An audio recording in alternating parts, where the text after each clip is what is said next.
Halo anak-anak, Assalamualaikum warahmatullahi wabarakatuh. Apa kabar kalian? Semoga selalu sehat dan tetap semangat ya. Hari ini kalian akan belajar bersama Bu Sundari. Nah, sebelum belajar, marilah kita berdoa sesuai dengan keyakinan masing-masing. Berdoa disilakan. Berdoa selesai. Pada kesempatan kali ini kita akan belajar materi pembelajaran untuk sekolah dasar kelas 3. Tema 2, menyayangi tumbuhan dan hewan. Subtema 2, manfaat hewan bagi kehidupan manusia. Dan hari ini kita sampai pada pembelajaran 5. Adapun tujuan pembelajaran kita hari ini adalah dengan membaca teks dongeng, siswa dapat memerankan tokoh dongeng dengan ekspresi yang tepat.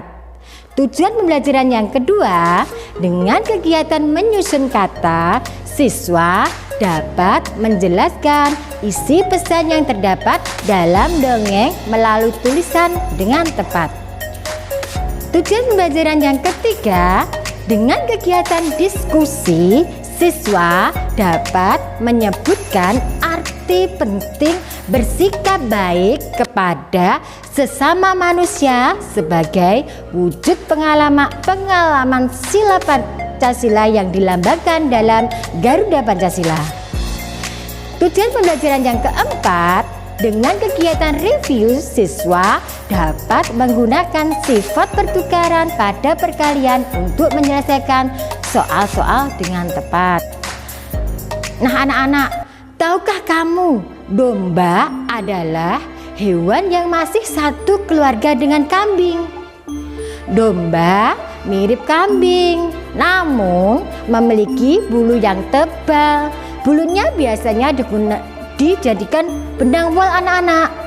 Daging domba dapat diambil manfaatnya, biasanya diolah menjadi gulai, sate, dan sebagainya. Nah, ini adalah gambar domba anak-anak. Domba itu hampir sama dengan kambing ya. Tetapi bedanya domba itu memiliki bulu yang sangat tebal anak-anak. Nah, bulu domba ini bisa dijadikan benang wol. Lalu benang wol itu sendiri juga bisa dipakai untuk pakaian manusia, seperti yang sering digunakan orang-orang di kutub utara anak-anak.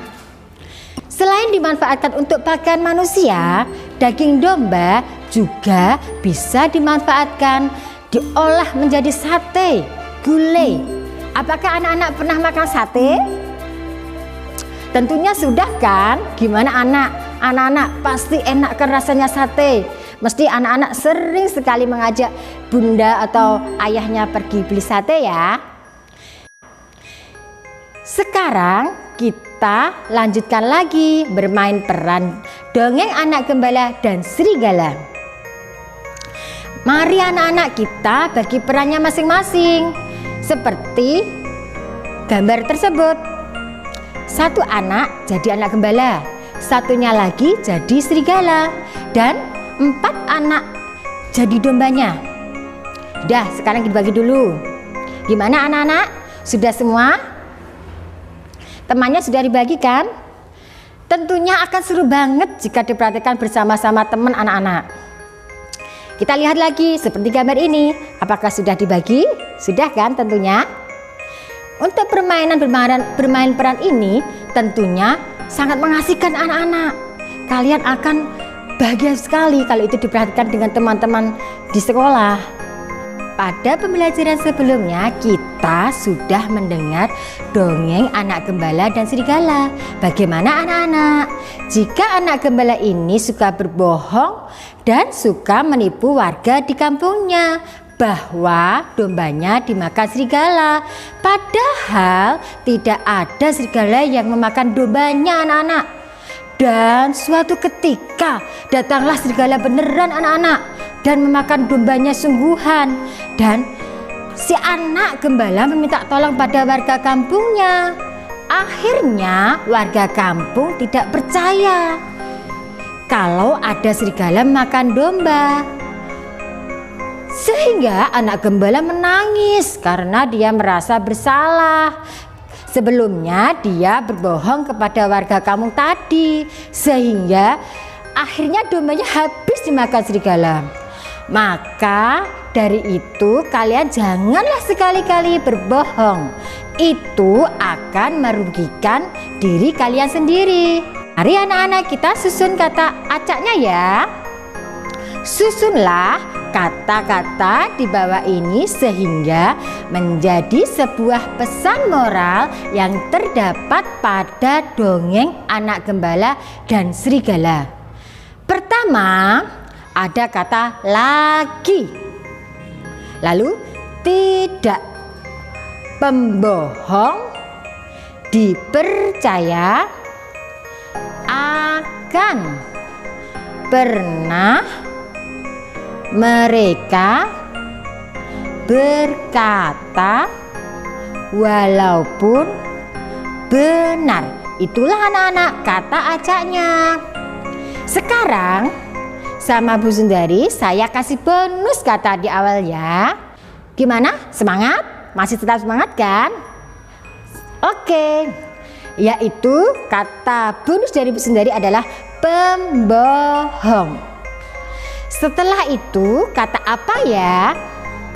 Ayo dipikir anak-anak. Semangat ya.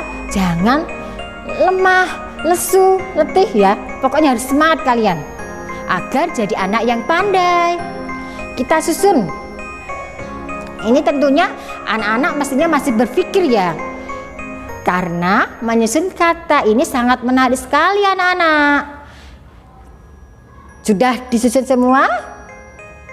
Sudah kan? Sudah. Anak-anak hebat. Kita cari kata yang benar. Ternyata kata yang benar adalah pembohong tidak akan pernah dipercayai lagi walaupun mereka berkata benar. Gimana anak-anak? Adakah yang betul?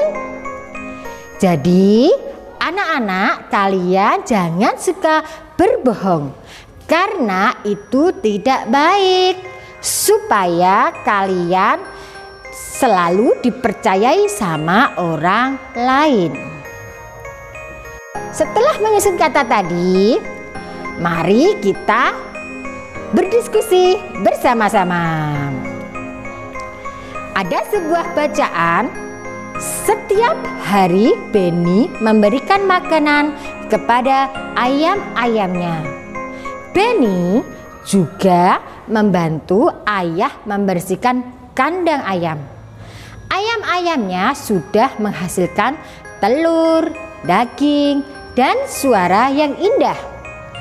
Benny berpikir ayam akan senang jika kandangnya bersih. Benar kan anak-anak? Jika bersih itu kan sangat menyenangkan. Di sekolah Benny juga selalu berbuat baik. Ia sering membantu teman yang terjatuh supaya berdiri kembali.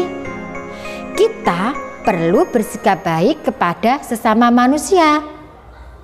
Kita akan merasa senang jika ada orang lain yang menolong kita. Orang lain pun akan merasakan senang jika kita membantu mereka. Bersikap baik kepada sesama manusia adalah bentuk pengamalan Pancasila. Tepatnya pengamalan Pancasila, sila kedua Pancasila, yaitu kemanusiaan yang adil dan beradab. Dari bacaan tersebut, itu adalah contoh sikap yang sesuai dengan kemanusiaan yang adil dan beradab.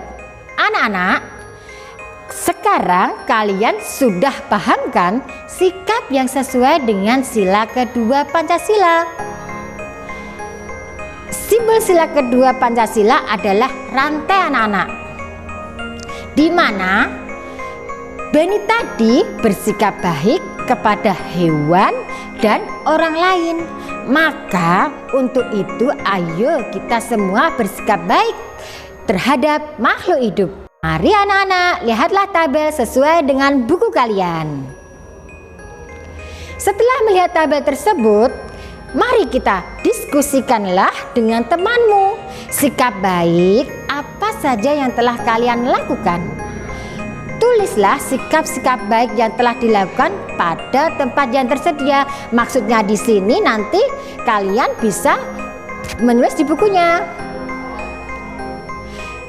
Pertama, kita amati dulu sikap teman-teman kita yang baik. Kita tulis. Jangan lupa dituliskan di bukumu ya anak-anak. Yang pertama yang dituliskan adalah sikap baik yang telah kamu lakukan. Yang kedua, tuliskan sikap-sikap baik yang temanmu sudah lakukan. Jadi anak-anak bisa mengamati teman-teman yang ada di lingkungannya. Gimana anak-anak? Sudah selesai? Saya anggap kalian sudah selesai semua. Kalian adalah anak-anak yang hebat. Setelah kita berdiskusi tadi anak-anak, mari kita akan berlatih berhitung. Di situ ada Benny sedang mengerjakan PR matematika. Ternyata soal-soalnya tentang perkalian. Ia teringat tentang cara menyimpan anak ayamnya di kandang tadi anak-anak. Ia bisa membaginya dalam beberapa kelompok. Nah, di sini Benny tadi kan sedang mengerjakan PR ya. Mari kita bantu Benny mengerjakan PR-nya sesuai dengan sifat pertukaran pada perkalian. Dilihat, ada soal isilah titik-titik di bawah ini dengan memperhatikan sifat pertukaran pada perkalian. Soal yang pertama, titik-titik dikali 5 sama dengan titik-titik dikali 7. Nah, otomatis di sini karena bersifat pertukaran pada perkalian, maka titik-titik yang pertama tadi isinya adalah 7. Dan setelah tanda sama dengan titik-titik diisi angka 5. Di sini angkanya ditukar anak-anak untuk memudahkan mengerjakan. Angka yang di depan tadi ditukar dengan angka yang belakang. Begitu sebaliknya. Dari hasil perkalian itu, dari soal yang pertama tadi adalah 7 dikali 5 sama dengan 35. Dan sebaliknya 5 dikali 7 sama dengan 35 juga. Makanya di dalam perkalian terdapat sifat pertukaran seperti itu anak-anak. Anak-anak, gimana? Sudah mengerti ya cara mengerjakannya? Kita lanjutkan ke soal nomor 2. Titik-titik. Soal tadi nomor 2. 9 kali titik-titik sama dengan 6 kali titik-titik. Gini anak-anak, di depan tadi tidak ada angka 6, maka dari itu kita isi 6. 9 kali 6 sama dengan 54. Dan juga setelah tanda sama dengan tadi, pemilihan tadi tidak ada angka 9. Maka kita kasih angka 9, jadi 6 kali 9 sama dengan 54. Anak-anak, sekarang kalian coba kerjakan nomor 3 dan seterusnya. Gimana? Sudah bisa kan? Mudah kan? Jangan anggap pelajaran matematika itu sulit. Demikian tadi anak-anak, pembelajaran di kelas 3 tema 2 subtema 2 PB5. Semoga bermanfaat dan memudahkan kalian untuk belajar bersama. Sekarang untuk kegiatan bersama orang tua, siswa dan orang tua bermain peran tentang hewan peliharaan dan pemiliknya. bisa kalian praktekkan di rumah dengan orang tua kalian anak-anak. Selain dipraktekkan tadi di sekolah tadi bersama temannya, kegiatan bermain peran ini juga bisa dipraktekkan dengan orang tuanya di rumah. Demikian belajar bersama kita hari ini. Jangan lupa akhiri belajar kalian dengan doa. Tetap semangat dan salam sehat. Terima kasih. Wassalamualaikum warahmatullahi wabarakatuh.